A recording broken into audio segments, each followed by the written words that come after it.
What happens when a vicious gang believes they can intimidate and rob a lone black woman in broad daylight, only to realize she's a Navy SEAL with nothing left to lose? Witness how she fights back, tracks them down one by one, and uncovers a system of apathy and unchecked bias that has allowed men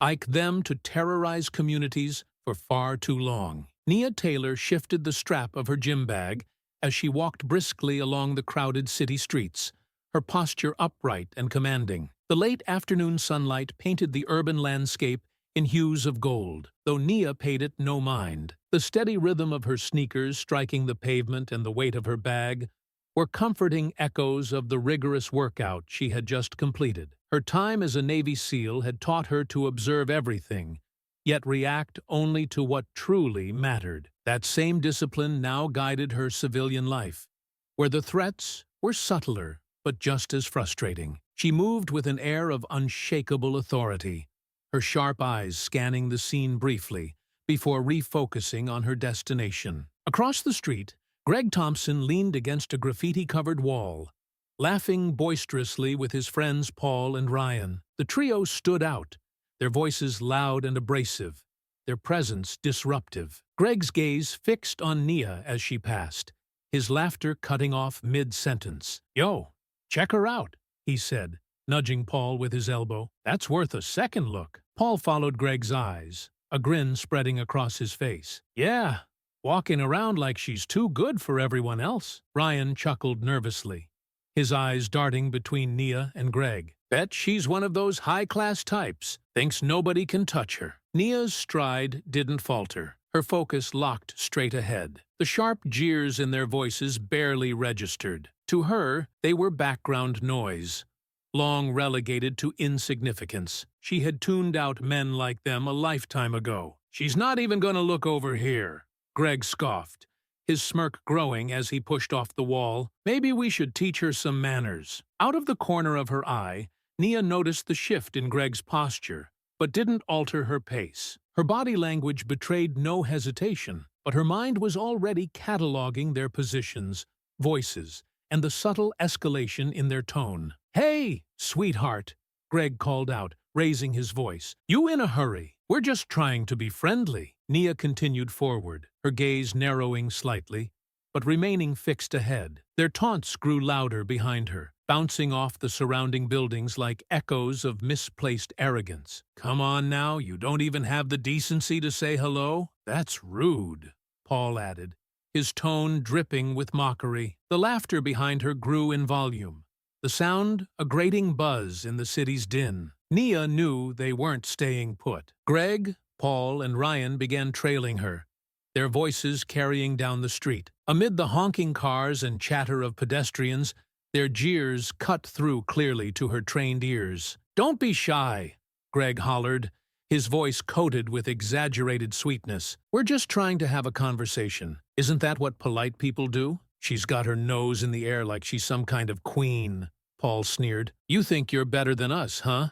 Ryan chimed in, his words lighter but no less grating. "Bet you're one of those stuck-up types, acting all high and mighty." Nia's pace stayed consistent, her expression calm. She wasn't about to let their words provoke a reaction, but their voices grew bolder, their footsteps quicker, closing the gap. Greg advanced until his presence was impossible to ignore. "Not even gonna say thank you for all this attention? Most people would kill for that," he sneered. Nia's face remained impassive, but she subtly shifted her stance, distributing her weight evenly. "I didn't ask for it," she said, her voice quiet yet razor-sharp. Greg's smirk widened, his eyes gleaming with danger. "Oh, she's got some spark," he exclaimed, gesturing to his friends. "Look at that! Finally got her to talk." Paul stepped in closer from the side, his tone heavy with feigned charm. "No need to be rude. We're just saying you look nice. Don't act like you don't love the attention." Ryan, emboldened by their posturing, added, "Yeah, we're just trying to get to know you. Why you gotta be like that?" Nia came to an abrupt stop, forcing the men to halt behind her. Turning her head slightly, she cast a piercing glance over her shoulder, her gaze slicing through each of them. "I don't owe you an explanation," she said, her tone flat and icy. But here's a warning. Back off before you regret it. For a fleeting moment, their bravado faltered.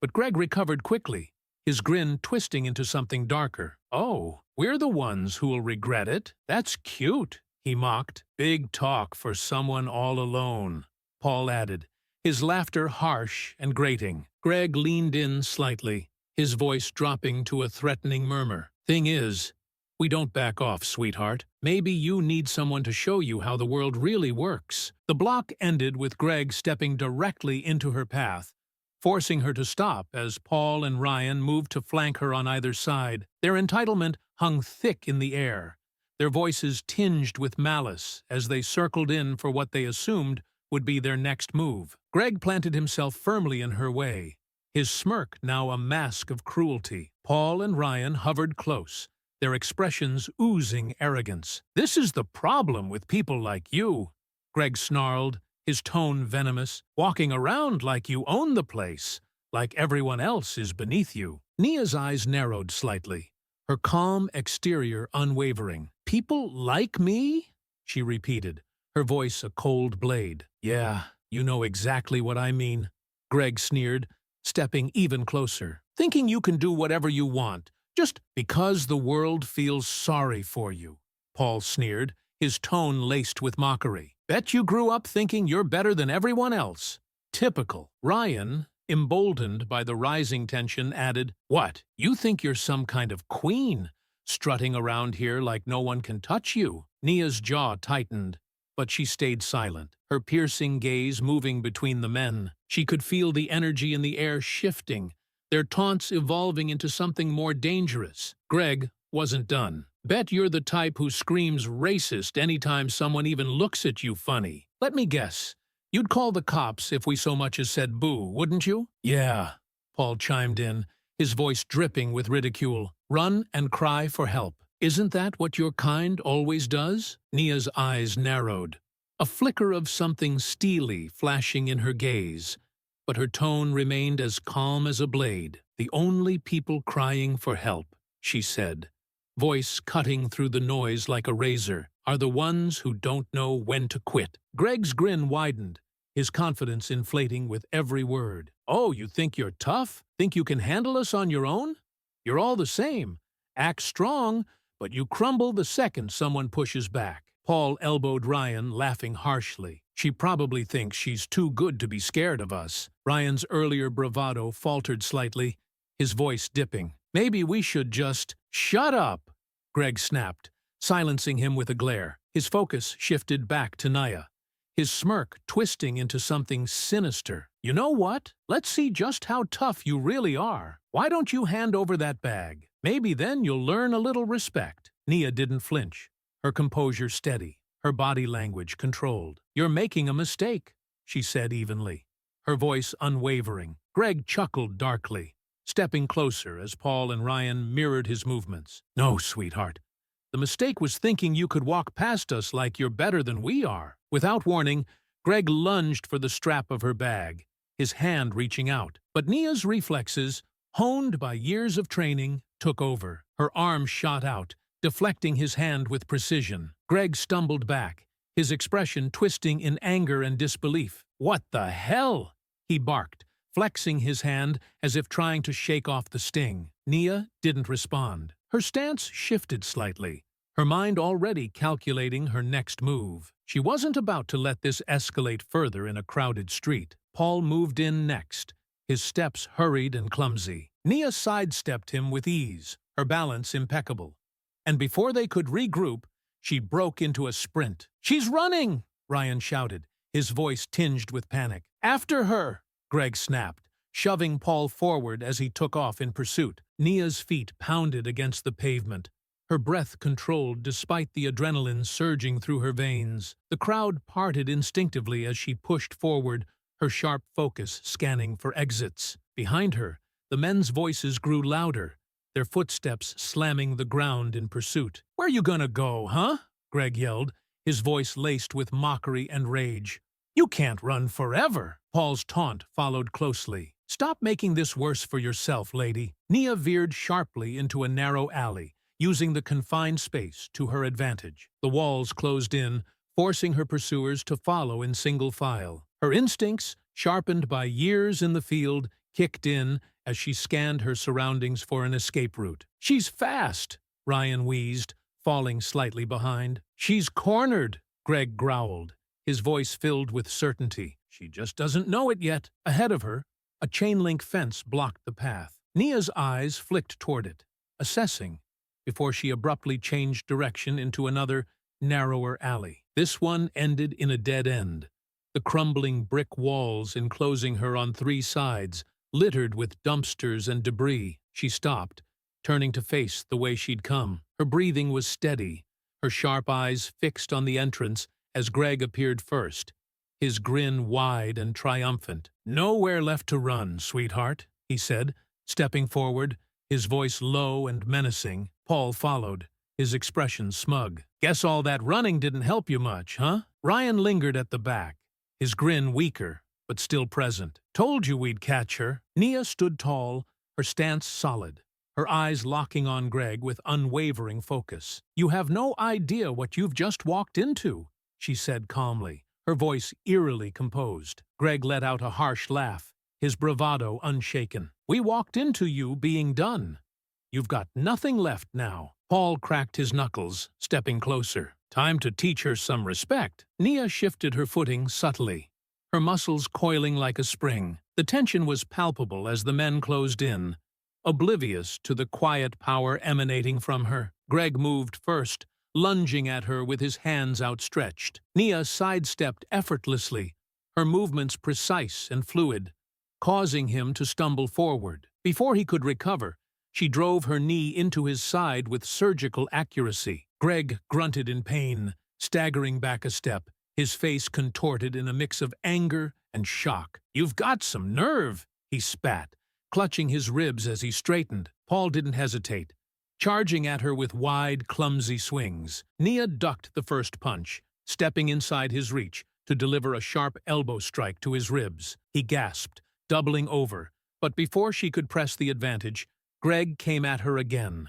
ramming his shoulder into her from behind. The impact forced her forward a step, but she quickly twisted, breaking free from his hold. As Greg reached for her again, she slammed her elbow into his jaw, sending him stumbling sideways. Paul recovered, his movements fueled by frustration. He swung again, his fist grazing her cheek. Nia moved with the blow, minimizing the impact, and retaliated with a quick jab to his midsection, following up with a sharp uppercut that snapped his head back, sending him reeling into the alley wall. Paul crumpled slightly, clutching his ribs, his earlier arrogance replaced by groans of pain. Greg, seething with fury, wiped at the blood trickling from the corner of his mouth. His eyes burned with rage as he barked, "You're gonna regret that!" He lunged again, faster this time, but Nia was prepared. She sidestepped smoothly,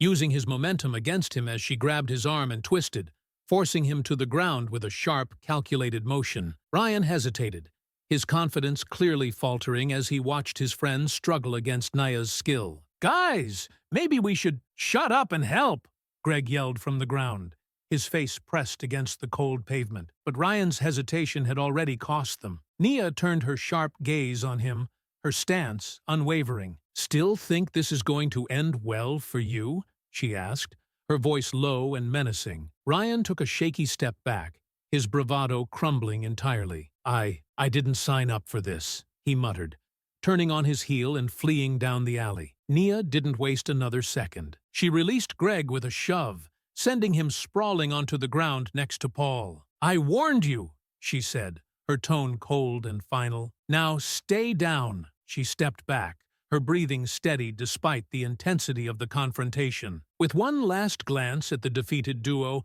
she turned and walked out of the alley, her composure intact, leaving behind the wreckage of their misguided arrogance. Paul let out a harsh laugh, his tone dripping with derision. "Because the world feels sorry for you," he sneered. "Bet you were raised thinking you're better than everyone else. Typical." Ryan, emboldened by the building tension, stepped closer, his voice tinged with mock confidence. "What? You think you're some kind of queen? Walking around like no one can touch you? Nia's jaw tightened, but she didn't respond. Her sharp gaze shifted between the men, taking stock of their positions and movements. She knew the escalation was coming. She could feel it in the air. Greg smirked, his bravado growing with every taunt. Bet you're the type who screams racist if someone so much as looks at you wrong. Let me guess. You'd call the cops if we even breathed in your direction. Yeah, Paul added, his tone laced with mockery. Run and cry for help. Isn't that what your kind always does? Nia's eyes flashed, but her voice remained calm, cutting through the noise like a blade. The only ones crying for help, she said, her tone even and sharp, are the fools who don't know when to quit. Greg's grin twisted into something darker, his confidence unwavering. Oh, you think you're tough, huh? You think you can handle this on your own? He chuckled darkly, his eyes narrowing. You're all the same.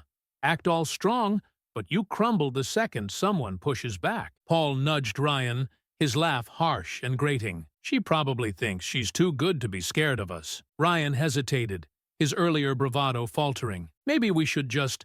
Get in there, Greg barked, cutting him off and steadying himself against the wall. Spurred on by the command, Ryan charged forward in a clumsy rush, his movements betraying his nerves. Nia's hand shot out as Ryan swung at her, intercepting his arm mid-motion. With a sharp twist, she forced him to cry out in pain, bending his wrist at an unnatural angle. Without hesitation, she kicked his knee, sending him sprawling to the ground. Greg's fury erupted as he charged again, his hands outstretched in an attempt to grab her. Nia stepped into his momentum, using his own weight against him to send him crashing into a nearby dumpster with a metallic thud. Paul, seeing an opening, landed a hit on her side. Pain radiated through her ribs, but it only sharpened her focus. She pivoted quickly, grabbing Paul's arm and yanking him forward. He stumbled, and Nia drove her knee into his stomach, knocking the air out of his lungs. Ryan scrambled back to his feet,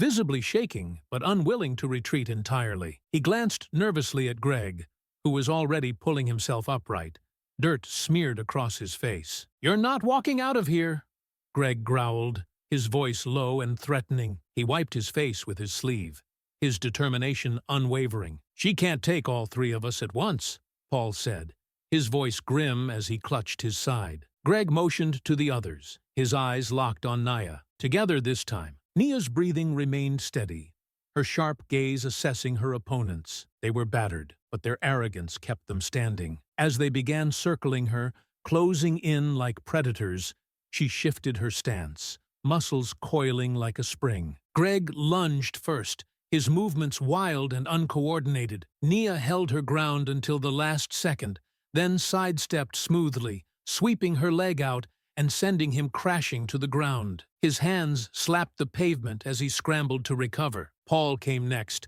swinging his fists in rapid but aimless strikes. Nia ducked under one punch and sidestepped another, her movements fluid and precise. She stepped forward and drove her elbow into his ribs, making him stagger back, gasping for air. Ryan hesitated again, his eyes darting between his companions and Nia. "Get in there, Ryan!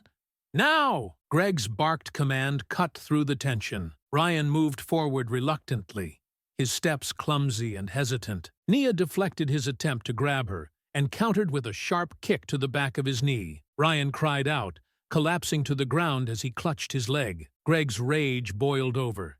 He grabbed a loose piece of wood from the alley floor and charged at her. Nia's sharp eyes caught the weapon, and she stepped back, allowing him to overcommit. As he swung, she darted forward, grabbed the makeshift weapon mid-arc, and yanked it from his grasp. With a swift motion, she tossed it aside, leaving Greg stunned. "You think this is funny?" Greg growled, his face twisting with fury. Nia didn't reply. She drove her knee into his stomach, forcing the air from his lungs and sending him crumpling to the ground. Paul, desperate, made one last attempt. He charged at her wildly, his swing uncoordinated. Nia sidestepped easily and struck him in the back of the knee, sending him sprawling next to Greg. Ryan scrambled to his feet, his face pale. "This isn't worth it, Greg.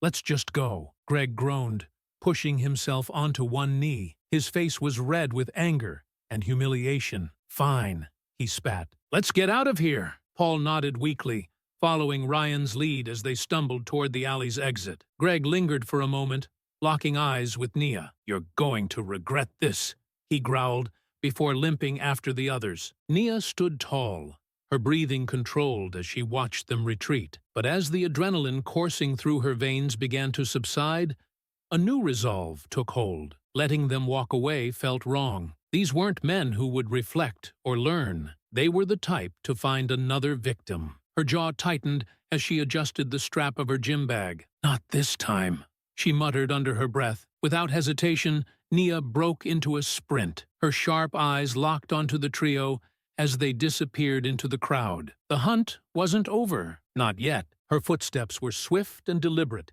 as she weaved through the throng of pedestrians. Up ahead, Greg, Paul, and Ryan moved in a disorganized rush, their earlier confidence replaced with frantic urgency. "She's still coming!" Ryan shouted, glancing over his shoulder, his face pale and breath ragged. "Keep moving!" Greg barked, irritation sharp in his tone. "Don't look back!" But Ryan couldn't help himself. His eyes darted toward Nia again, and what he saw made him stumble. She was gaining on them, her stride steady and relentless, her expression unreadable but unmistakably focused. Paul grabbed Ryan's arm, yanking him forward. "Stop slowing down, man! Do you want her to catch us?" Nia stayed silent, her breathing steady despite the chase. Each movement was deliberate, conserving energy as she closed the gap. Her SEAL training guided her instincts, analyzing their patterns and searching for opportunities to corner them. The trio turned sharply down a side street, their movements increasingly erratic. Nia followed, her resolve unshaken. The hunt was far from over. Nia pursued them without hesitation, her sharp eyes meticulously scanning the unfamiliar surroundings. This area was quieter now, the bustling crowd replaced by parked cars and scattered debris. The echo of their footsteps reverberated through the narrowing alley, amplifying the tension. Greg slowed briefly, whipping his head around to assess the distance between them and their relentless pursuer. His jaw tightened as he spotted her still closing in, unwavering and relentless. "She's not stopping," he muttered, frustration clear in his voice. "Let's split up," Paul suggested, his tone frantic. "She can't follow all of us." "No," Greg snapped, shooting him a glare. "We stick together. She's just one person." Ryan, trailing slightly behind, groaned in exasperation. "Yeah, one person who just took all of us down." Greg ignored him, leading the group into a narrower alley, lined with graffiti-covered walls and overflowing dumpsters. His movements were deliberate as he scanned the space for an escape route, the tension in his steps palpable. At the entrance of the alley, Nia paused momentarily, her sharp gaze analyzing the terrain, her lips pressed into a thin line as she realized they were unintentionally trapping themselves. She moved forward with purpose, her voice cutting through the stillness like a blade. "You're only making this worse for yourselves," she called out, her tone calm yet commanding. "Stop running and face me now." Her words echoed in the narrow alley, sending a ripple of unease through the group. Ryan faltered, his steps slowing as uncertainty crept in. "Don't listen to her!" Greg snapped, his voice taut with frustration. "Keep moving!" Nia increased her pace, her determined footsteps growing louder. She could sense the trio's desperation as they ran out of options, their escape narrowing with every step. The alley opened into a cluttered back lot. The uneven pavement was littered with broken pallets and discarded crates, a chaotic maze of debris. Greg pushed forward, his movements becoming more frantic as he scanned for an exit. Paul and Ryan stumbled behind him, their breaths ragged from the unrelenting chase. "She's too close," Ryan panted, panic seeping into his voice. "We need to split up." "I said no," Greg barked, his tone sharp with irritation. "We stick together. She's not catching us." "She's already beaten us once," Ryan muttered under his breath, careful not to let Greg hear. Nia slowed her pace as she entered the lot, her eyes scanning the surroundings with practiced precision. The uneven ground, the scattered debris, the trio's faltering retreat, all of it played into her strategy. She moved methodically, her focus locked on their every move. Greg spotted a break in the fence at the far end of the lot. "There! Go!" he shouted, shoving Paul forward. Ryan lagged behind, exhaustion overtaking him. His foot caught on a loose board, and he fell hard, his knees hitting the pavement with a loud thud. "Get up!" Paul yelled, his voice tinged with panic. "I can't!" Ryan gasped, struggling to push himself upright. "I'm done!" Greg glanced back, his face twisting in frustration. "Fine. Stay here if you're useless." Paul hesitated, his gaze flicking between Ryan and Greg. "We can't just leave him. We don't have time for this," Greg snapped, grabbing Paul's arm and yanking him toward the fence. Ryan looked up, panic setting in as he watched the others disappear through the gap in the fence. His chest heaved, and his gaze darted to Nia, who was now only a few steps away. Her movements were deliberate, her expression cold and unwavering. "Stay back!" Ryan shouted weakly, scrambling to his feet. He raised his arms shakily in a defensive stance, though his trembling hands betrayed his fear. Nia stopped just out of reach, her calm demeanor only intensifying his unease. She could see the fear in his eyes, the way his body quivered under the weight of his desperation. "Don't do this," she said evenly, her voice steady and chilling. "You're not going to win." Ryan's breath came in short, panicked gasps. His fists tightened feebly as he tried to summon courage. "You don't scare me," he bluffed, though the tremor in his voice betrayed him. Nia stepped closer, her movements precise and controlled. "I'm giving you a chance to stop before you get hurt again," she said, her tone unwavering. "Take it." For a moment, Ryan's arms lowered slightly, doubt flickering across his face. But in a burst of desperation, he lunged at her. Nia moved effortlessly, sidestepping his attack and grabbing his wrist with fluid precision. In one swift motion, she twisted his arm behind his back, forcing him to the ground. Ryan let out a cry of pain as he hit the pavement. Okay, stop! I give up," he pleaded, his voice shaking. Nia kept him pinned, her grip firm as she leaned down. "You didn't have to fight," she said quietly, her voice as cold as steel. "But you made your choice." Ryan groaned, his face pressed against the rough pavement as he gasped for air. Keeping one hand firmly on Ryan's wrist, Nia reached into her gym bag with her free hand, pulling out a length of paracord. Her movements were calm and deliberate, a reflection of her meticulous training. "What are you doing?"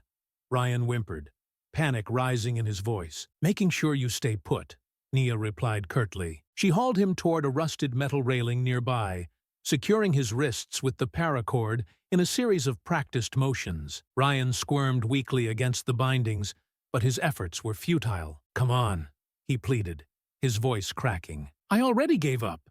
Just let me go." Nia crouched in front of him, her expression icy and unyielding. "You don't get to walk away from this," she said coldly, her gaze piercing. "Actions have consequences." Ryan looked away, his defiance crumbling under her steady stare. Nia straightened, pulling out her phone and dialing the authorities. Her voice was firm as she relayed the details to the dispatcher. "This is Nia Taylor. I have a suspect detained in a back lot near 5th and Carter. He's involved in an attempted robbery and assault. Send officers immediately." Ryan groaned softly, his voice muffled by the tension in his body. "You didn't have to do this," he muttered weakly. Nia ignored him, her focus shifting to the faint sounds of approaching sirens in the distance. Her resolve was unshaken. Justice was coming, and this was only the beginning. Nia's voice remained calm but icy as she tightened her hold. "Stop struggling!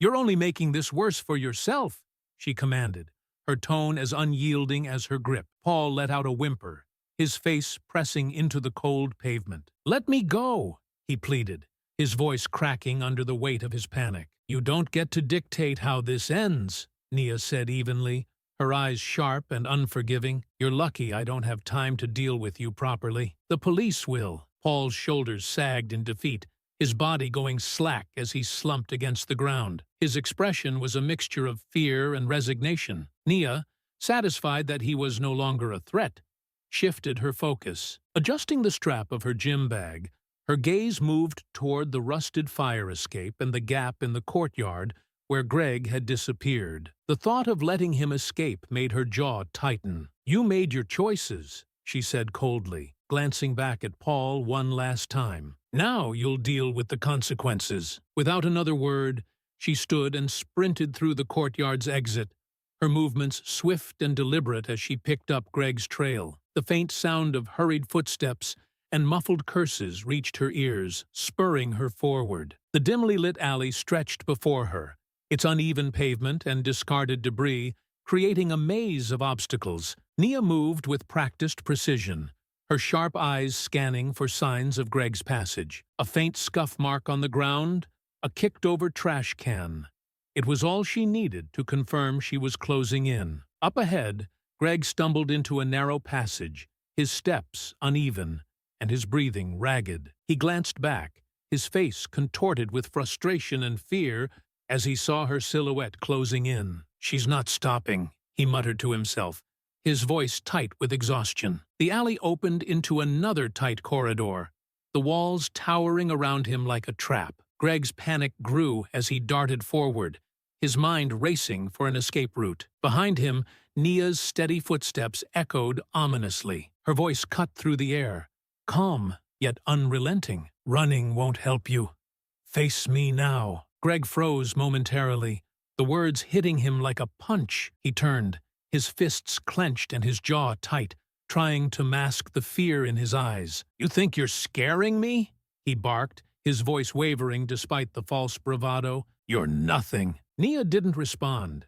She moved forward with measured steps, her unshaken composure unnerving him more than any threat could. Greg's resolve faltered as she approached. He glanced around, searching desperately for an escape, but the towering walls and blocked paths left him no options. "This is over," Nia stated, her tone final. Greg's chest heaved as he tried to muster courage. "Stay back!" he snapped, his voice rising with desperation. Nia's gaze didn't waver as she stepped closer, her focus locked on him. "You had your chance to walk away," she said, her voice steady. "Now you'll answer for what you've done." Greg's breathing quickened, and for a moment he seemed ready to lunge. But as Nia closed the gap, his bravado crumbled entirely. He stumbled backward, his fear overtaking him. "I'm not going to jail!" he shouted, his voice cracking as he bolted toward the alley's exit. Nia didn't chase him immediately. Her focus shifted to her phone,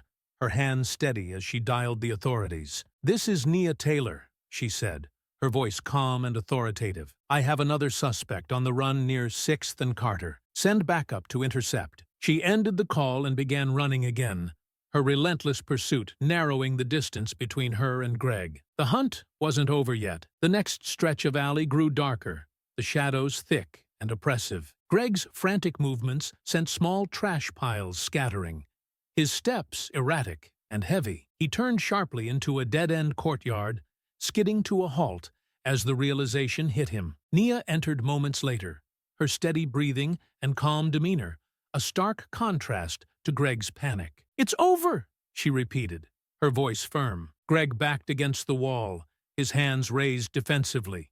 "You can't do this. You'll do nothing," Nia interrupted coldly. "You're done running." Greg's knees buckled slightly, his confidence shattered. He made one last desperate attempt to charge, but Nia was ready. With a calculated step, she shifted her weight and delivered a sharp blow to his chest, sending him sprawling to the ground. Greg groaned, clutching his ribs as he lay on the pavement. Nia knelt beside him, pulling the last length of paracord from her bag. In a swift, practiced motion, she secured his wrists behind his back. "You don't have to do this," Greg muttered weakly, his voice trembling. "You didn't leave me a choice," Nia replied, her tone devoid of sympathy. "Now you'll face the consequences." Standing, she reached for her phone once more. "Suspect apprehended," she informed the dispatcher. "Send units to my location." Greg lay motionless, his defeated form illuminated by the faint light filtering into the courtyard. Nia stood over him, her expression stoic as the distant sound of sirens drew closer. Justice was on its way, and Nia had ensured there would be no escape. "It's over," Nia commanded, her tone brooking no argument. Paul groaned, his cheek pressed against the cold, dirty pavement. "You're crazy," he muttered weakly, his voice muffled by the ground. "You'll have plenty of time to think about that when the police get here," Nia replied curtly, adjusting her hold to ensure he couldn't move. The sound of Greg's retreat faded into the distance, leaving only the heavy, ragged sound of Paul's breathing to break the silence. Nia straightened slightly, her grip on Paul still firm, as her mind turned to her next move. Greg might have escaped for now, but he wasn't gone, not if she had anything to say about it. Reaching into her pocket, she pulled out her phone, keeping Paul firmly pinned with one hand. Her breath, though controlled, betrayed the strain of the evening. The chase, the fights, and the relentless pursuit had pushed her to her limits, but she wasn't about to let fatigue stop her. When the dispatcher answered, her voice was calm and sharp. "This is Nia Taylor. I've detained another suspect involved in an attempted robbery and assault. I'm in a courtyard off Marshall Street. Send officers immediately." Paul groaned beneath her, his voice tinged with defiance. "You think this is going to change anything?" he muttered bitterly. "You're just wasting your time." Nia glanced down at him, her expression cold and unmoved. "You're lucky I don't have the energy to deal with you the way you deserve," she shot back. Paul laughed bitterly, his tone dripping with mockery. "Oh, big talk. What are you, some wannabe hero? You think you're better than me?" "I don't think," Nia replied, her voice curt and cutting. "I know." Paul's face twisted with anger as he squirmed weakly beneath her. "You're nothing," he spat venomously. "Just some stuck-up woman who thinks she's tough. But guess what? Nobody cares. You think the cops will do anything? They'll pat you on the back and let Greg walk." Nia's jaw tightened, but she didn't respond immediately. Instead, she adjusted her grip on his arm, ensuring he couldn't wriggle free. "You don't know when to quit, do you?" she finally said, her tone sharp as ice. "You talk big for someone lying face down in the dirt." Paul sneered, his voice laced with disdain. "You got lucky, that's all. Greg's the smart one. He's gone, and you'll never find him. People like you don't win. You're just a speed bump, nothing more." Nia leaned in slightly, her voice dropping to a low, cutting whisper. "You think running makes him smart? All it does is delay the inevitable. And people like you're why I won't stop. Not until every last one of you is where you belong." Paul glared at her, but his mouth tightened into a thin line. He had nothing left to say. Moments later, the faint sound of sirens cut through the tension, their wailing growing louder as they approached. Nia straightened slightly, keeping Paul restrained as the flashing lights of a police cruiser illuminated the courtyard. The vehicle pulled to a stop, its engine humming faintly as two officers stepped out. Their faces were calm but cautious as they surveyed the scene. Nia remained in place, her body aching with exhaustion. Her ribs throbbed where Paul's earlier punch had landed, and the scrape on her arms stung, leaving faint streaks of blood on her skin. Despite the pain, she held herself upright, her gaze steady and unyielding. One officer, a tall man with a graying mustache, approached her directly. "You called this in?" "Yes," Nia confirmed, her voice steady but tinged with weariness. "That's the second one I caught." She gestured to Paul, who now sat cuffed against a rusted railing, his glare a mix of fear and anger. "The first one, Ryan, is tied up further down the alley. Your team already took him in." The officer nodded,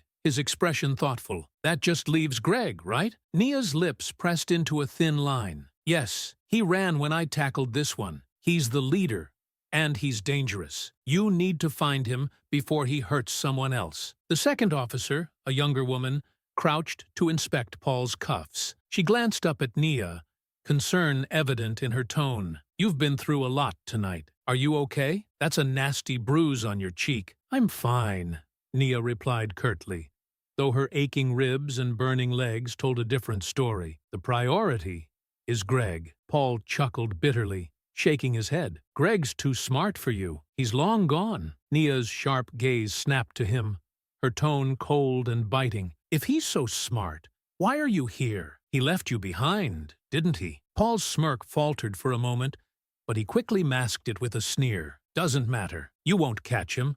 The cops won't either. They don't care enough." The older officer sighed and pulled out a notepad. "We'll need your statement. he said to Nia, his tone professional, but not dismissive. Every detail helps. Nia nodded, moving slowly toward a nearby bench. Her legs felt heavy, and her ribs protested every step as she lowered herself onto the worn wood. Fine, she said quietly. As she recounted the night's events, the officers listened intently, jotting down every detail. She described Greg's arrogance, Paul's desperation, and Ryan's hesitance, ensuring nothing was left out. Paul sat silently now, his earlier bravado fading under the weight of her account. "You've done more than most people would," the younger officer remarked when Nia finished, "but you look like you're in bad shape. Are you sure you're okay?" Nia nodded, though her voice carried a note of exhaustion. "I'll live. Just find Greg. He's the one you need to worry about." "We'll put out an alert," the older officer assured her,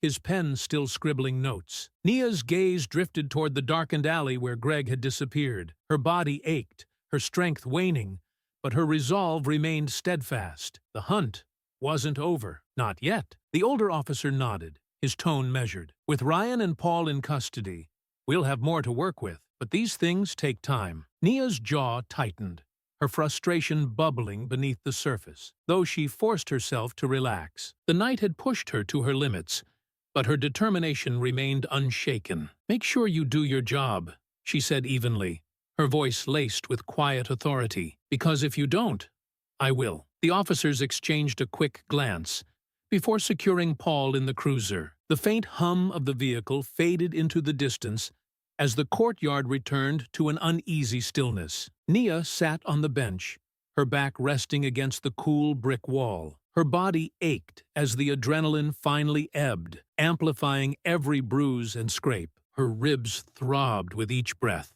Her cheek stung from Greg's earlier strike, and the scrape on her arm left a faint streak of blood. But her mind wasn't on the pain. It was on Greg. Her sharp gaze drifted toward the alley where he had fled. He was still out there, and though she ached to chase him immediately, she knew it wouldn't guarantee results. Rushing in blind was a mistake she couldn't afford. The police had Ryan and Paul in custody. If she played this right, she could use them to force the system's hand and find Greg. She pushed herself off the bench, wincing as her ribs protested. Her body begged for rest, but her resolve wouldn't allow it. Adjusting the strap of her gym bag, she pulled out her phone and dialed the precinct. The officer who had taken her statement answered, his voice gruff. "Taylor, what's the update?" "I want to help," Nia said firmly, pacing the courtyard as she spoke. "You have Ryan and Paul. I need access to them. They know where Greg is hiding." The officer sighed audibly. "We're already questioning them, but these guys don't crack easily. They'll lawyer up or feed us lies to waste our time." "Then let me try," Nia pressed. Her voice carried the weight of exhaustion, but also a razor-sharp edge of determination. "They're scared of me. Scared enough to slip up. Let me talk to them directly." A pause followed, the sound of papers shuffling faintly in the background. "You're not a cop," the officer said finally. "This isn't standard procedure." "Neither was tonight," Nia shot back. "You know I'm right. I can get through to them faster than you can. Just give me the chance." There was another pause, longer this time. When the officer finally responded, his tone carried reluctant agreement. "Fine. They're in holding, but you're coming here on our terms. Push too hard, and this ends." "I'll be there in 15, Nia replied before hanging up. Each step as she left the courtyard sent sharp protests from her ribs and legs, but her mind was already focused on the interrogations ahead. Ryan's nervous demeanor made him the easier target. He would crack under pressure. Paul, on the other hand, would require a different approach. His bravado was a shield, but she knew it wouldn't hold up forever. This wasn't just about catching Greg. It was about sending a message to him and men like him that they couldn't keep getting away with this. The precinct was quieter than she had anticipated. The fluorescent lights overhead hummed softly, and the distant sound of ringing phones created a subdued backdrop. Officers moved between desks, typing reports or quietly discussing cases. Nia's sharp gaze swept the room as she approached the front desk. The same officer who had processed her statement earlier looked up, his tired expression softening slightly in recognition. "Taylor," he greeted, standing. "They're both in holding. You sure about this?" "Positive," Nia replied firmly, adjusting the strap of her gym bag. The ache in her ribs was a constant reminder of the night's events, but it only fueled her resolve. "Let's get this done." The officer nodded, motioning for her to follow. They moved through a series of sterile hallways lined with bulletin boards and faded posters until they reached the holding rooms. He gestured to a one-way window that revealed Ryan sitting at a table, his hands fidgeting nervously. "This one's already cracking," the officer said quietly. "He's scared out of his mind." Nia nodded, her expression unreadable. "I'll start with him." The officer opened the door, and Nia stepped inside. Ryan's head snapped up, his wide, panicked eyes locking onto her. His face was pale, his hands trembling as they rested on the table. "You," he said, his voice shaking. "What are you doing here?" Nia didn't respond immediately. She pulled out a chair and sat across from him, her calm demeanor a stark contrast to his visible fear. Folding her arms on the table, she finally spoke. "You know why I'm here," she said evenly, her tone leaving no room for argument. "You're going to tell me where Greg is." Ryan shook his head quickly, his hands trembling harder. I don't know. I swear I don't know." Nia leaned forward slightly, her voice steady but firm. "You've already lied to me once tonight, Ryan. Don't make it worse for yourself. You think Greg cares about you? He ran. He left you to face this alone." Ryan's mouth opened as if to respond, but no words came. His gaze dropped to the table, his shoulders slumping under the weight of her words. "You're scared," Nia continued, softening her tone slightly. "And you should be. Greg doesn't care what happens to you, but you have a chance to make this easier for yourself." Ryan's lips quivered, and his hands fidgeted with the edge of the table. "I don't—"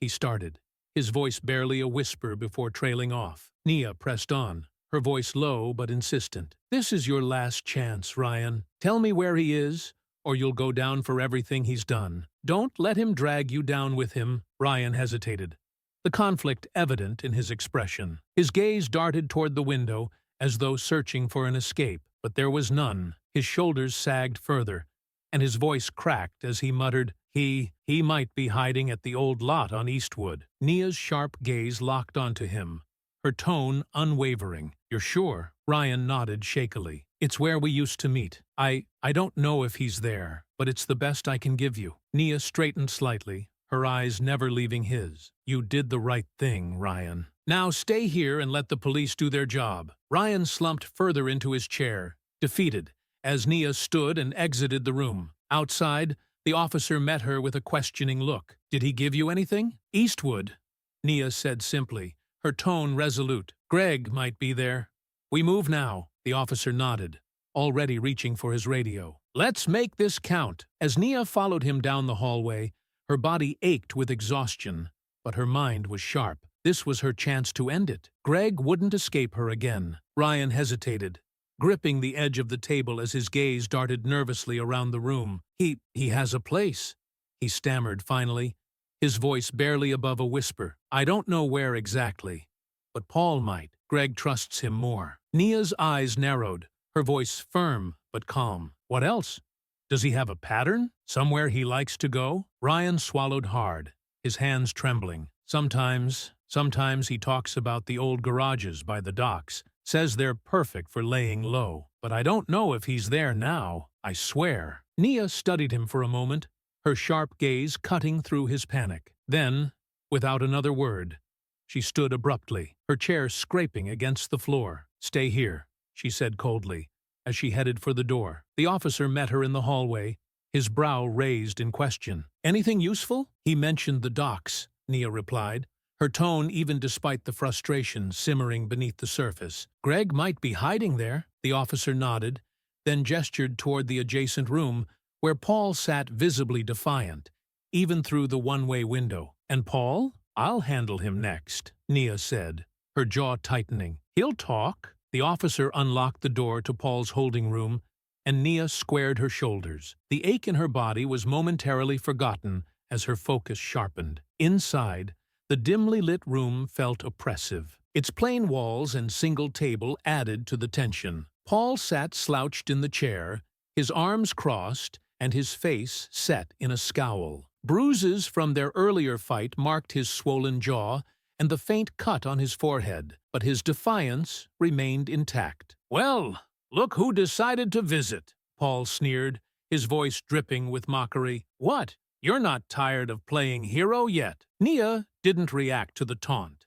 Instead, she pulled out the chair opposite him and sat down, her expression cold and unyielding. For a long moment, she said nothing, letting the silence stretch. Paul shifted uncomfortably, his smirk faltering slightly. "What's this supposed to be? You think you're going to scare me into talking?" Nia's gaze bore into him, her voice calm but cutting. "Scare you? No, Paul. I don't need to scare you.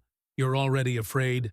You just won't admit it." Paul laughed harshly, leaning back in his chair. "Afraid of you? Please. You got lucky, that's all. Greg's out there, and you're sitting here wasting your time." "Greg," Nia said flatly, leaning forward slightly. "The same Greg who left you behind without a second thought? The same Greg who ran while you were getting pinned to the ground?" Paul's jaw tightened, but he didn't respond. "You keep acting like he cares about you," Nia continued, her tone sharpening. "But the truth is, he used you. He used all of you. And now he's out there hiding while you're sitting here, about to take the fall for everything." Paul's hands gripped the edge of the table, his knuckles turning white. "You don't know what you're talking about," he muttered. "Don't I?"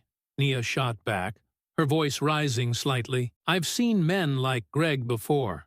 Cowards who manipulate people like you into doing their dirty work. He let you fight for him, bleed for him, and the second it got hard, he ran." Paul's breathing quickened, his bravado cracking. "You don't get it," he said, his voice shaking slightly. "Greg's smarter than you think. He always has a plan." "Plans don't mean anything if you're too scared to see them through," Nia said coldly. "You're the one here, Paul, not Greg. You're the one facing charges.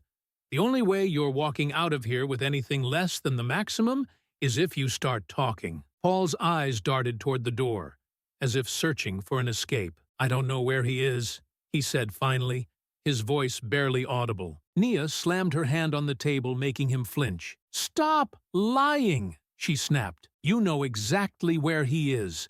You've been covering for him this whole time. But where is he now? Not here. Not helping you.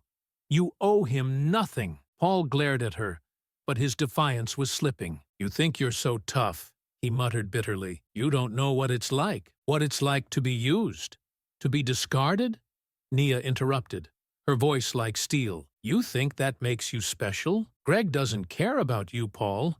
You're a pawn, and right now, you're a pawn who's about to get crushed, unless you start cooperating." Paul's hands trembled, his anger giving way to uncertainty. He looked away, his jaw tightening. "He mentioned the docks," he muttered finally. "Said it was a good place to lay low." Nia leaned back slightly, her gaze still sharp. "Anything else? Don't hold back now, Paul. This is your chance to prove you're more than just a follower." Paul hesitated, then sighed heavily. "There's a garage near the East End. He talked about it before. Said no one goes there anymore. If he's hiding, that's where he'll be." Nia stood, her voice calm but firm. "Good. For your sake, I hope you're telling the truth." She turned toward the door, pausing briefly to look back at him. "Greg left you behind, Paul. Remember that." Paul didn't respond. His head dropped into his hands as the door clicked shut behind her. The corridor outside was quiet, her footsteps echoing faintly as she made her way back to the main precinct area. Her body ached with every step,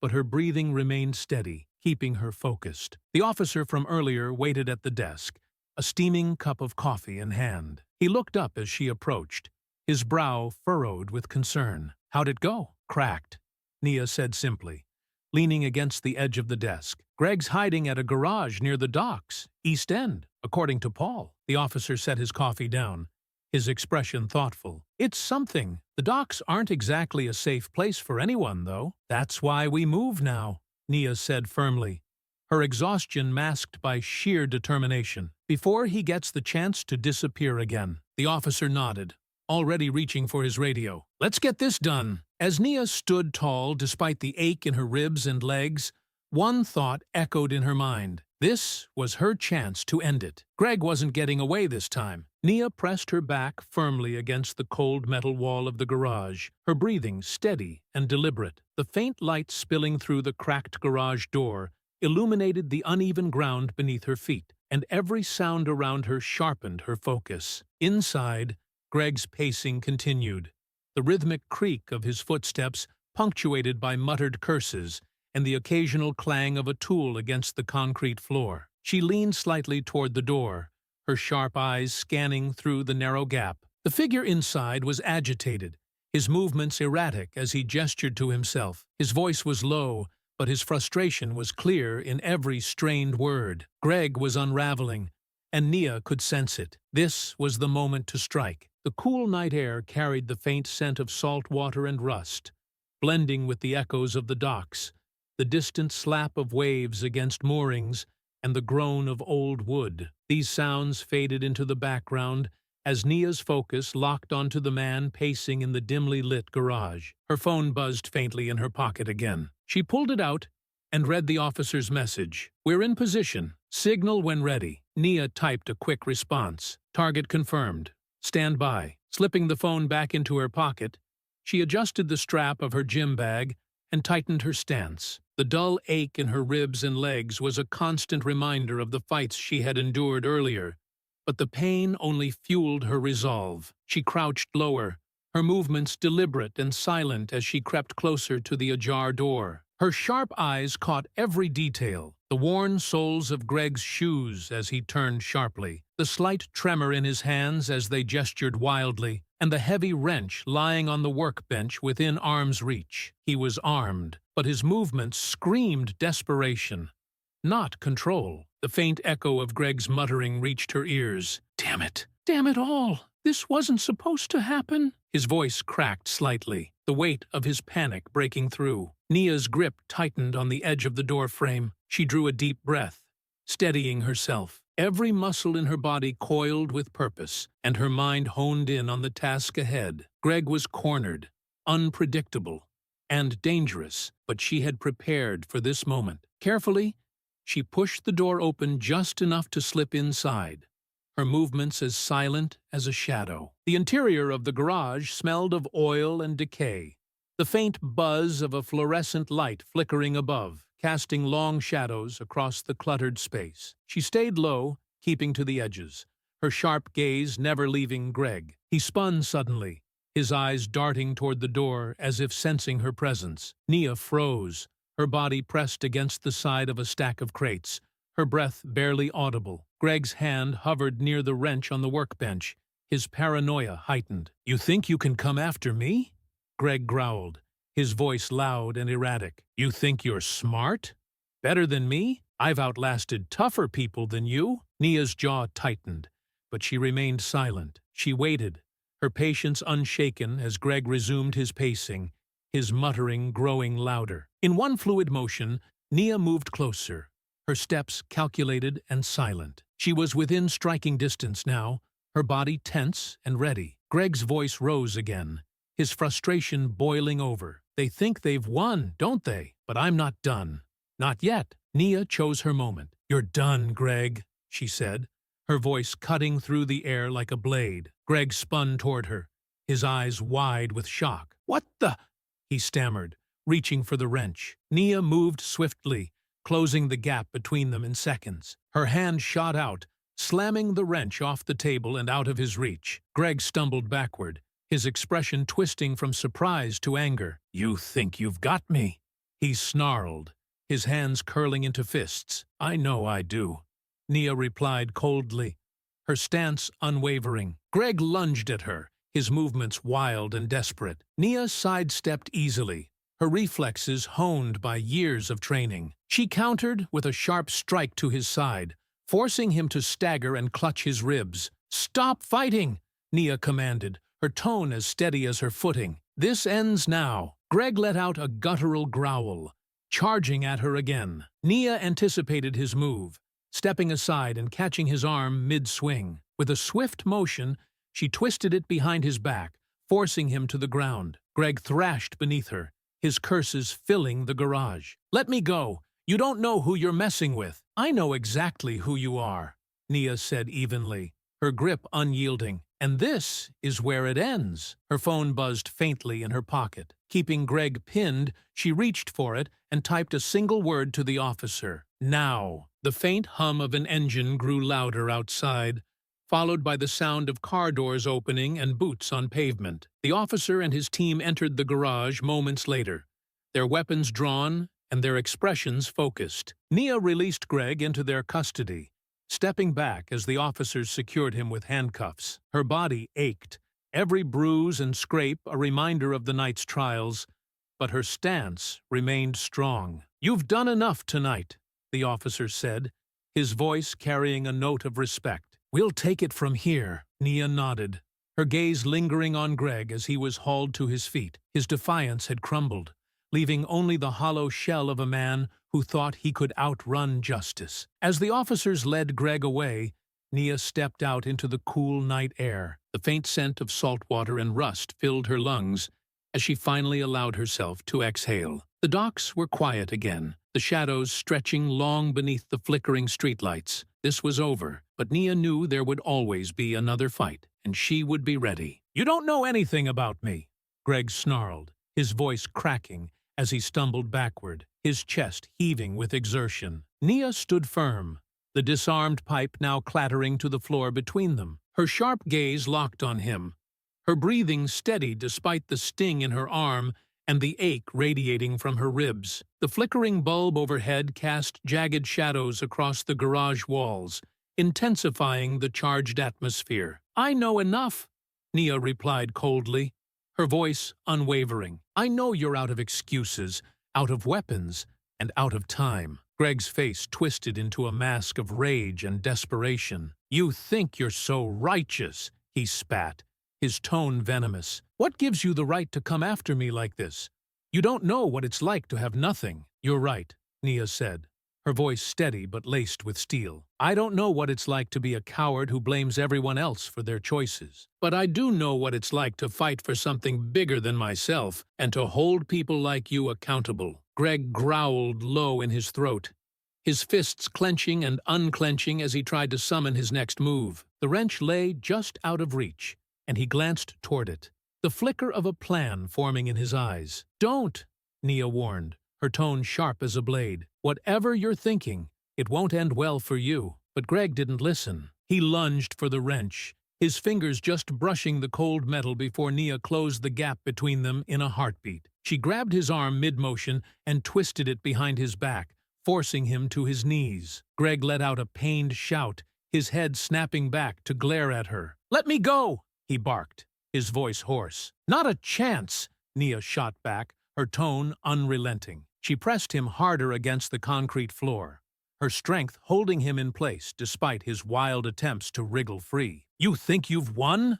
Greg snarled through gritted teeth. "This doesn't mean anything." "It means everything," Nia countered, leaning closer, her voice dropping to a chilling whisper. "It means people like you don't get to keep running. It means you face the consequences of your actions." Greg thrashed one last time, but his strength was fading, his earlier bravado reduced to frantic, useless flailing. Nia shifted her grip, ensuring he couldn't break free, and reached for her phone with her free hand. The screen lit up with a message from the officer. "Ready to move in. Need confirmation." Nia typed a quick reply. "Target detained. Move in now." Within moments, the faint hum of engines grew louder outside, followed by the heavy thud of boots on pavement. The door to the garage burst open, and the officer entered, flanked by his team, their weapons drawn and their expressions focused. "Hands where we can see them," the officer barked, though Greg was already subdued under Nia's hold. She released him and stepped back, her breathing steady, despite the toll the night had taken on her body. Greg groaned as the officers hauled him to his feet, securing him in handcuffs. His eyes burned with fury as he glared at Nia. "You'll regret this," he spat, his voice dripping with venom. "You'll see. Nothing changes. People like me don't lose." Nia met his gaze, her expression cold and unwavering. "People like you always lose. You just don't realize it until it's too late." As Greg was dragged out of the garage, Nia leaned against the wall, the tension in her shoulders finally easing as the adrenaline began to fade. The officer approached her, his expression a mix of respect and concern. "You okay?"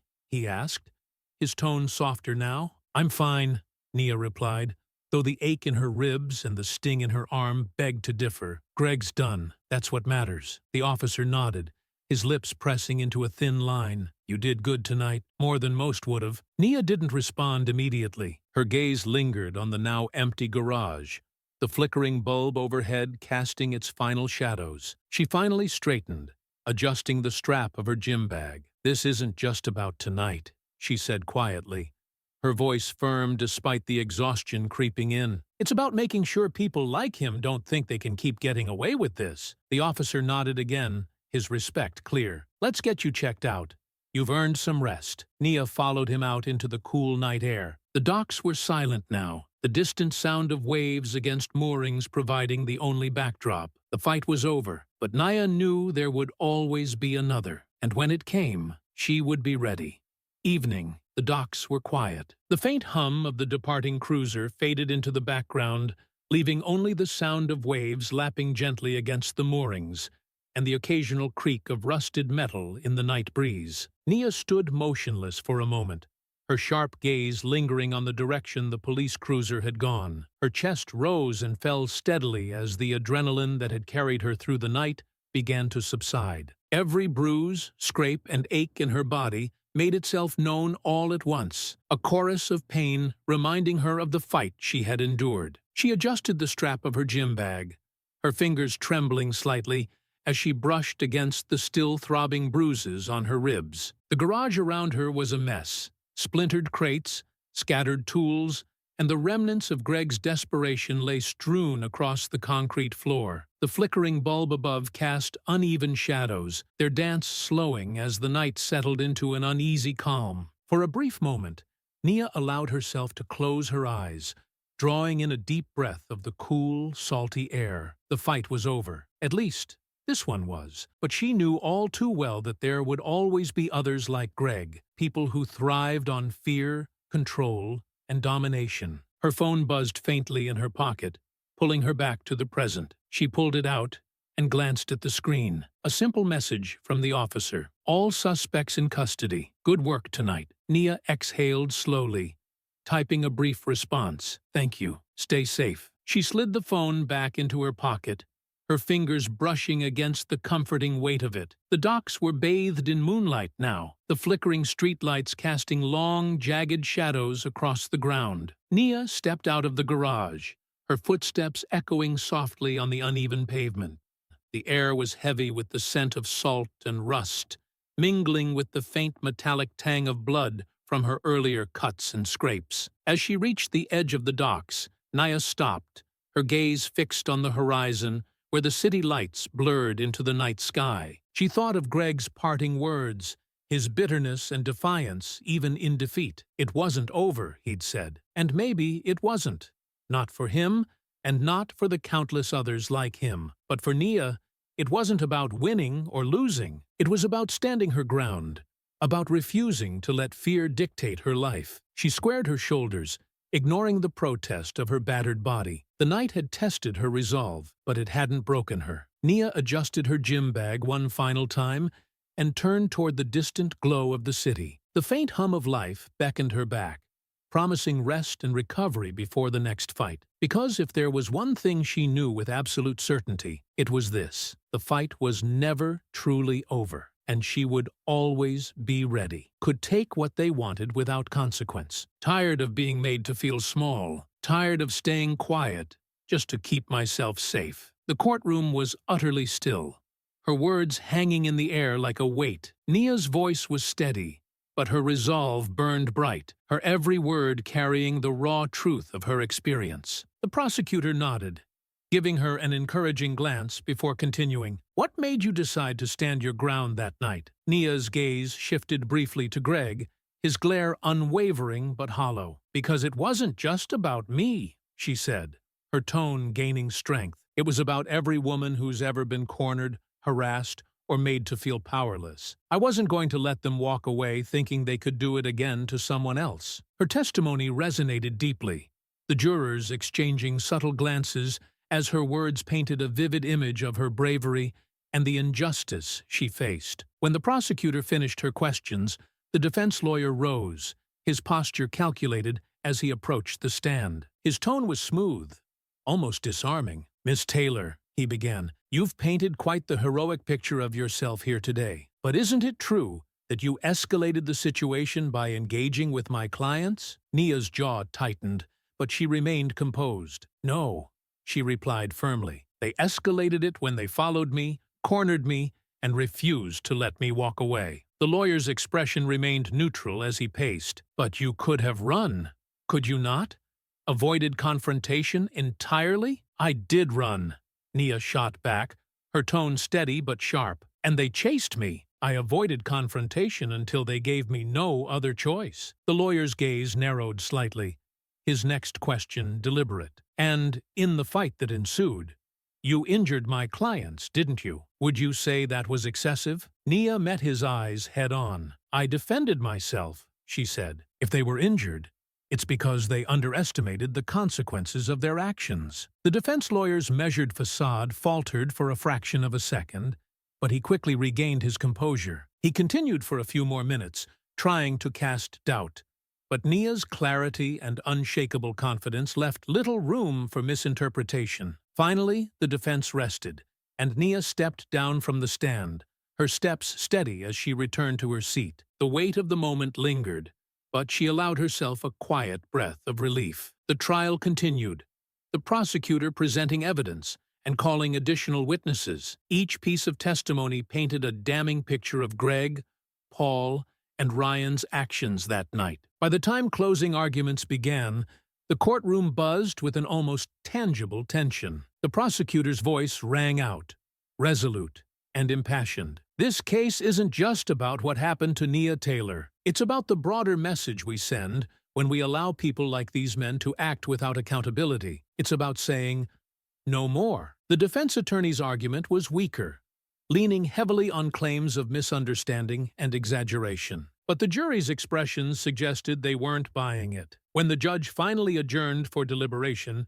Nia stepped outside into the quiet hallway, her legs feeling heavy from the emotional toll. The prosecutor joined her a few moments later, offering a small, reassuring smile. "You did amazing in there," she said. Nia nodded, the weight of the night's memories still pressing on her. "Thank you. I just hope it's enough." "It is," the prosecutor replied firmly. "The jury saw the truth. Now we wait." The hours that followed felt endless. Nia sat in a quiet corner of the courthouse, replaying the night's events in her mind. Every strike, every word, every moment of resolve that had brought her here. Finally, the courtroom doors reopened, and the bailiff called everyone inside. Nia's heart pounded as she returned to her seat, the weight of the verdict looming heavy. The jury foreman stood, clearing his throat as he prepared to read the decision. "We, the jury, find the defendants guilty on all counts." A wave of relief washed over Nia, her shoulders relaxing for the first time in weeks. The prosecutor placed a hand on her shoulder,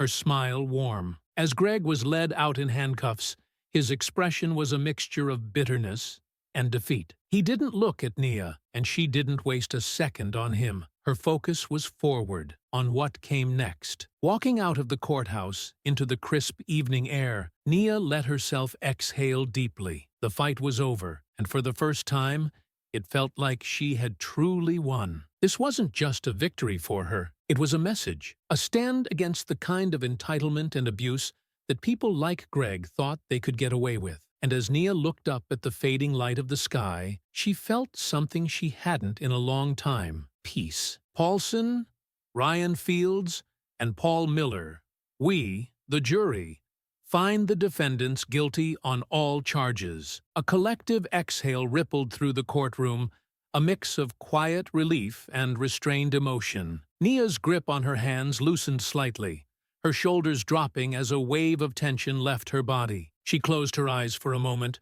grounding herself in the reality of what had just happened. Justice. The judge thanked the jury and announced that sentencing would take place at a later date. The courtroom buzzed with murmurs as people began to rise from their seats. Greg's expression twisted in anger and disbelief.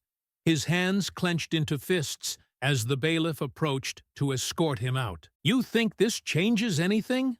Greg snarled, his voice low but venomous as he was led past Nia. "You're nothing." Nia met his glare, her gaze steady and unflinching. "I don't have to be anything," she replied evenly, "because today you lost." Greg turned away, his movements stiff as he was taken out of the courtroom. Behind him, Ryan walked with his head down, his steps heavy with resignation. Paul followed, his expression blank, as though the reality of his fate hadn't fully set in. The prosecutor approached Nia, her demeanor calm but triumphant. "You did it," she said softly, placing a reassuring hand on Nia's shoulder. "We did it," Nia corrected, her voice steady but tired. She stood, smoothing her jacket as she prepared to leave. The weight of the trial was still heavy, but a newfound sense of closure settled within her. As Nia exited the courthouse into the crisp afternoon air, she paused at the top of the steps. The city stretched out before her,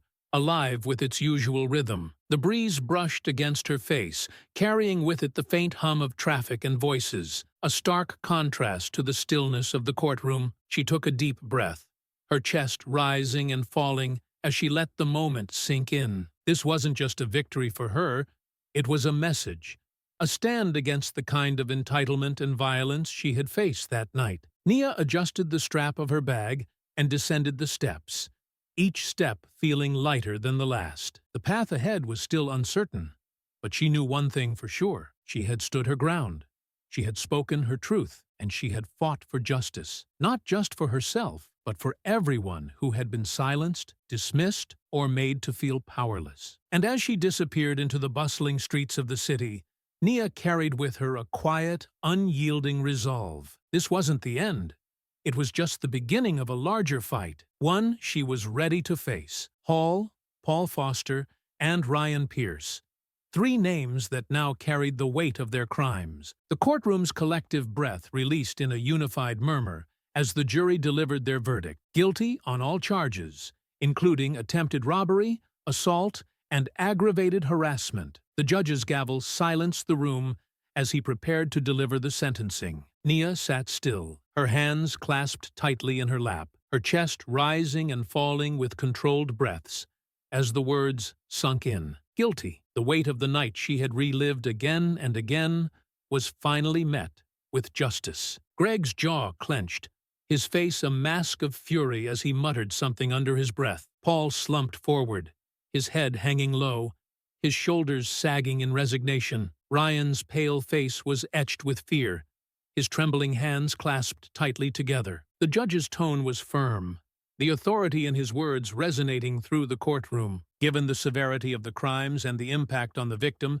sentencing will be as follows. Gregory Hall, as the leader and primary instigator, you are sentenced to 15 years in state prison, with eligibility for parole after 10. Paul Foster and Ryan Pierce, as accomplices, you are each sentenced to 10 years in state prison, with eligibility for parole after 7. A wave of relief washed over Nia, though it was tempered by the lingering exhaustion from everything that had brought her to this moment. Justice had been served, but the scars, both physical and emotional, remained. As Greg was led away in handcuffs, his defiant glare burned into Nia. He hissed under his breath, "You think this changes anything? You're nothing." Nia met his gaze, her expression steady, her voice calm but firm. "You're wrong. It changes everything." Paul shuffled out silently, his movements heavy, while Ryan glanced back at Nia, his eyes wide with a mix of regret and fear. The prosecutor approached Nia, her voice soft yet firm. "It's done," she said quietly. "They'll face the consequences now." Nia nodded, her voice steady, despite the storm of emotions swirling within her. "They thought they could get away with it," she said, her tone resolute. "I wasn't going to let that happen." The prosecutor placed a reassuring hand on Nia's shoulder before walking away, leaving her alone to gather her thoughts. For a moment, Nia lingered in the courtroom, letting the gravity of the trial settle over her. This fight wasn't just about her. It was about sending a clear message. No one is above accountability. As she stepped out into the cool afternoon air, Nia felt a quiet resolve filling her chest. She had stood her ground, fought for her voice to be heard, and ensured that Greg, Paul, and Ryan couldn't harm anyone else. The sun hung low in the sky as Nia walked along the waterfront, her steps steady, despite the aches that lingered in her body. The soft rustle of the wind through the trees and the gentle sound of waves lapping against the docks brought a sense of calm, a stark contrast to the chaos of the last few weeks. She paused at a bench overlooking the water, resting her hands on the worn wood as she gazed at the horizon. The trial was over. The verdict had been delivered. The men who had tried to take her dignity, her safety, her humanity were now behind bars. And yet, this didn't feel like the end. To Nia, it felt like the beginning. Her phone buzzed faintly in her pocket, pulling her from her thoughts. She glanced at the screen. A message from the prosecutor. "You were incredible today. This verdict will make a difference." Nia allowed herself a small smile as she tucked the phone away. The prosecutor was right. This wasn't just about punishment. It was about drawing a line, about showing the world that actions like Greg's wouldn't go unanswered. She thought back to that night in the garage, the sharp sting of Greg's words, the heat of the fight, and the fury that had fueled her resolve. Men like Greg had always existed, arrogant, entitled, and dismissive of anyone they deemed weaker. But fighting back had been worth every bruise, every ache. Strength, Nia realized, wasn't just in the fight. It was in the choice to rise, to refuse to let fear or pain dictate the outcome. A group of children ran past her, their laughter ringing through the air. Nia watched them for a moment, her expression softening. This fight had been hers, but it was also for them, for the world they would grow up in, a world where they could feel safe, valued, and equal. She sank onto the bench, her fingers tracing the rough grain of the wood. The physical wounds would heal, but the deeper scars, both from that night and from countless others like it, would take time, and that was okay. Healing wasn't about forgetting. It was about growing stronger, wiser, and more determined. As the sun dipped below the horizon, painting the sky in hues of orange and pink, Nia felt a quiet sense of pride. She had stood up, fought back, and refused to let injustice win. The path forward wouldn't always be easy, but she knew now that she was capable of walking it. For the first time in a long time, Nia allowed herself to feel hope, not just for herself, but for everyone who needed a reminder that they weren't alone in their fight. And as she rose from the bench and began walking toward the future, her steps were steady, her resolve unbroken. This was the beginning of something greater, a fight she would never stop facing and never stop winning.